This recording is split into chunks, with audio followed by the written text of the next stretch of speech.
Pase bien, hermanos, nos encontramos con un nuevo tema. Acá entonces quiero hablar sobre algo importante. Somos catequistas, yo soy catequista igual que tú posiblemente. Y si no estás trabajando en la catequesis, te informo que eso no te exonera del servicio de educar, transmitir la palabra. Catequesis significa eco, transmisión. Significa esa palabra de Dios que llega a mi vida y se la transmite intactamente. Se la transmite de una forma singular, particular, única. Pues la palabra de Dios me ha llegado de una forma que ninguno de ustedes pueden imaginar. Puedo comentar, puedo relatar, puedo mostrar en los lugares donde he recibido la gracia del Señor, pero es algo único, algo que Dios me llamó de una manera singular. Al igual que los apóstoles, le llamó a cada uno por su nombre. Pedro, Santiago, Juan, Lucas y cada uno de ellos. Cada uno de los apóstoles, cada uno de los enviados, cada uno de los evangelistas, los escritores, los seguidores de los apóstoles, los primeros cristianos, los padres, los obispos, los primeros diáconos, los primeros presbíteros, o sea, sacerdotes o curas, todos ellos fueron llamados a una misión especial. Ahora que quiero informarte un poquito de la misión importante que la iglesia nos está proponiendo. Y no es una misión nueva. Ya hace 50 años, 60, 70 años, la iglesia está procurando volver a sus raíces. Esas raíces de misionar. Primero los pueblos no estaban catequizando, no estaban evangelizados. Pero llegó un punto donde casi todas las familias eran evangelizadas por la iglesia católica que iban casa en casa. ¿Qué pasa? Ya esas personas conocieron a Cristo por medio de la iglesia y se quedaron con ahí ese primer entusiasmo, ese primer encuentro con Dios, esa alegría de algo nuevo, ese que le añade algo diferente a mi vida. Pero se quedaron en ese encuentro infantil, en ese encuentro que me cambia un poquito, pero debe de renovarse, debe seguir avanzando. Quiero leer un poco lo que es Aparecida en una parte importante. El discípulo misionero en la pastoral de la iglesia. Vayan y hagan discípulos a todos los pueblos. Dice una parte en el capítulo 273. Una iglesia que se hace discípula. De la palabra del buen pastor aprendemos a ser discípulos que se alimentan de la palabra. Las ovejas siguen porque conocen su voz, porque la palabra da vida. Saboreada en la lectura orante, la celebración y vivencia del don de Eucaristía, nos transforma, nos revela la presencia viva resucitada en el camino con nosotros y actúa en la historia. Con firmeza y decisión continuamos ejerciendo nuestra tarea profética, discerniendo dónde está el camino de la verdad y la vida, levantando nuestras voces en los espacios sociales de nuestros pueblos, en ciudades, especialmente a favor de los excluidos de la sociedad. Queremos estimular la formación de políticos, legisladores cristianos para que contribuyan. Acá también dice una parte importante, una iglesia formadora de discípulos y discípulas.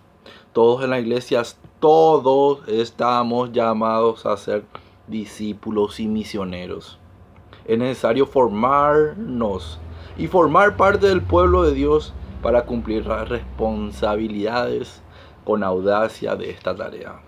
La alegría de ser discípulos y misioneros se percibe de manera especial donde nacen las comunidades fraternas. Estamos llamados a la iglesia la iglesia de brazos abiertos, que sabe escoger, valorar a cada uno de sus miembros.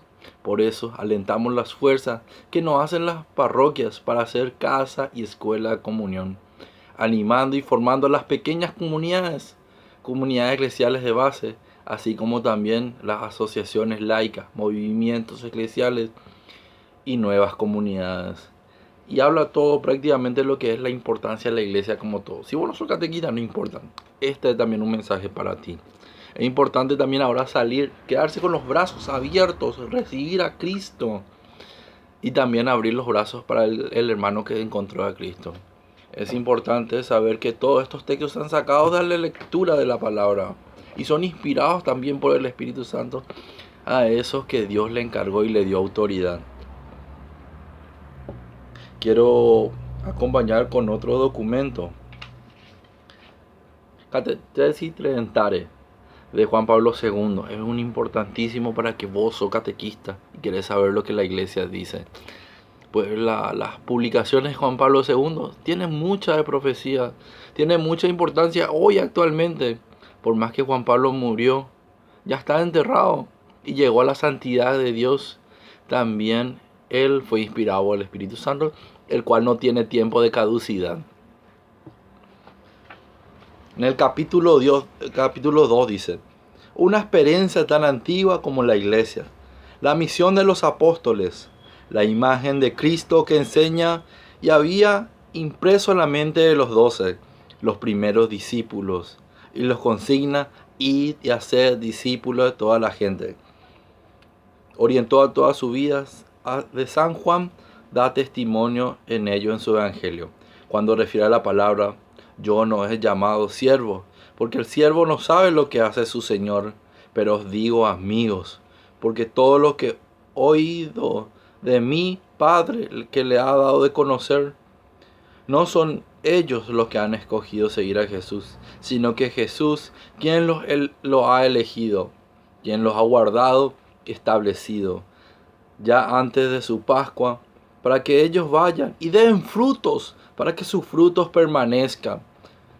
Por ello, después de la resurrección, los confió formalmente la misión de hacer discípulos a toda la gente. En el libro entero de los Hechos de los Apóstoles, atestigua a los fueron fieles en su vocación, a los que recibieron esa misión. Los miembros de la primitiva comunidad cristiana aparecen en el perseverantes en oír la enseñanza de los apóstoles, en la fracción del pan, las oraciones. Se encuentra allí sin duda la imagen que pertenece a la iglesia, que las enseñanzas de los apóstoles nace y se nutre continuamente de la palabra del Señor. La celebra y el sacrificio de la Eucaristía da testimonio al mundo con un signo de caridad. Es importante entender también que todos estos documentos nos ayudan a entender lo que la iglesia dice. Estos son encíclicas, esto es lo que es el magisterio de la iglesia. Esto es lo que nos dice nosotros. Y no es algo antiguo, no es algo que pasa, es una realidad.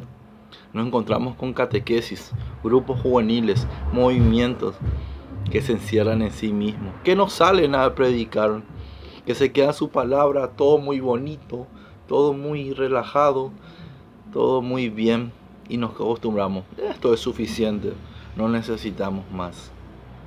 Nos encontramos entonces en un sentido de enmohecido. El Papa muchas veces nos ha dicho: quiero una iglesia que salga a la periferia, que salga a los lugares lejanos, que alcance a los necesitados y que la misericordia llegue a todos. La iglesia es el instrumento para que llegue esa misericordia. Justamente acá, en el Evangelium Gaudium, dice: la nueva evangelización para los que transmiten la fe. Capítulo 2 se pueden encontrar en la página número 3, la página número 12, capítulo 3, disculpen.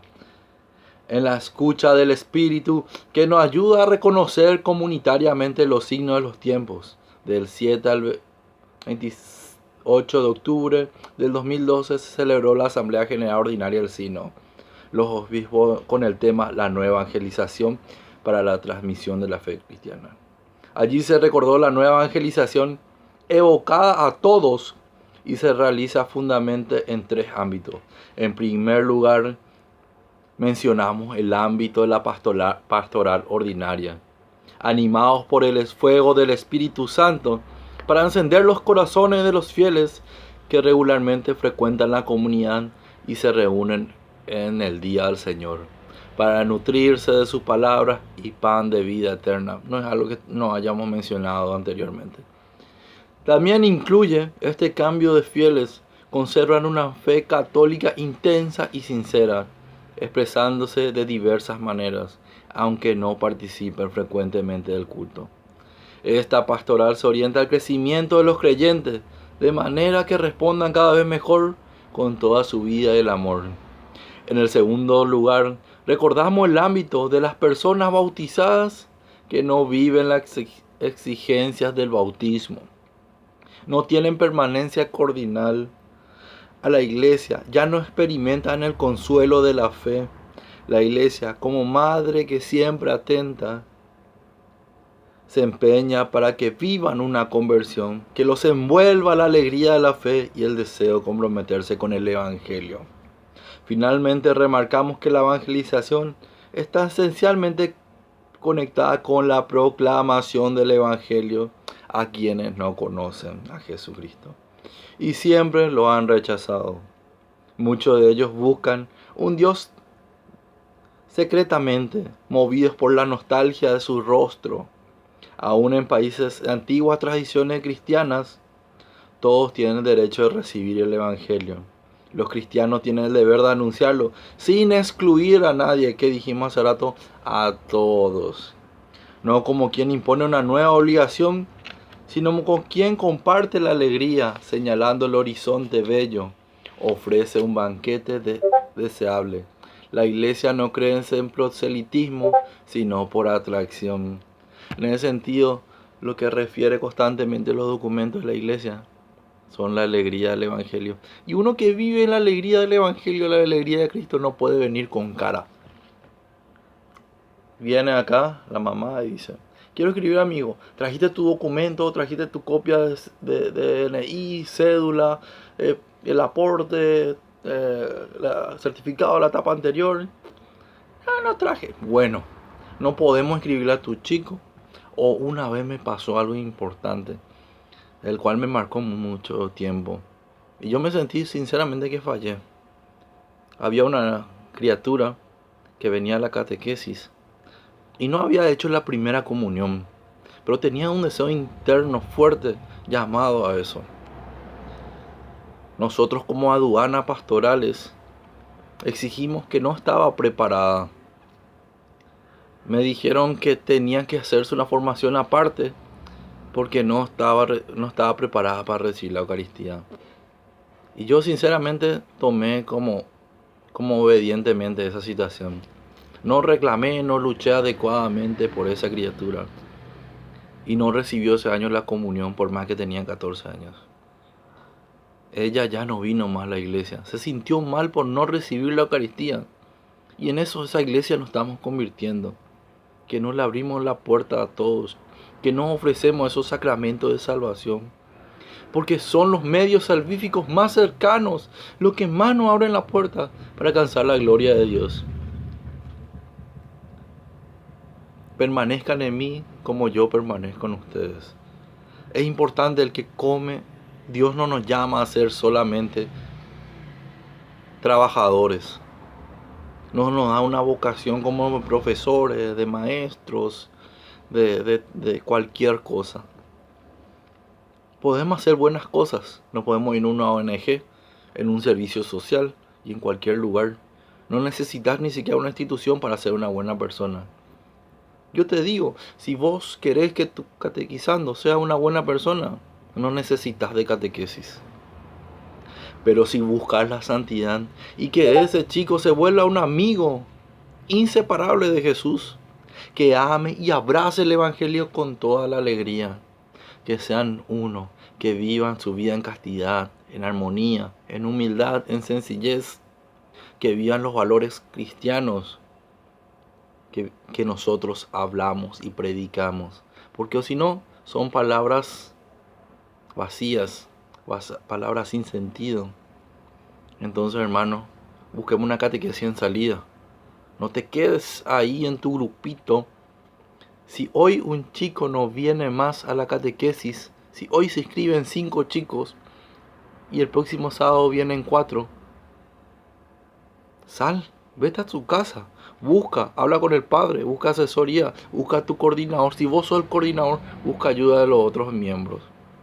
Vete por esa criatura, vete por ese joven, vete por ese adulto. No los abandones. Tenemos que dejar de ser una iglesia excluyente que aparta a la gente, sino que buscar ser una iglesia que busque amar y abra los brazos e invite a la reconciliación.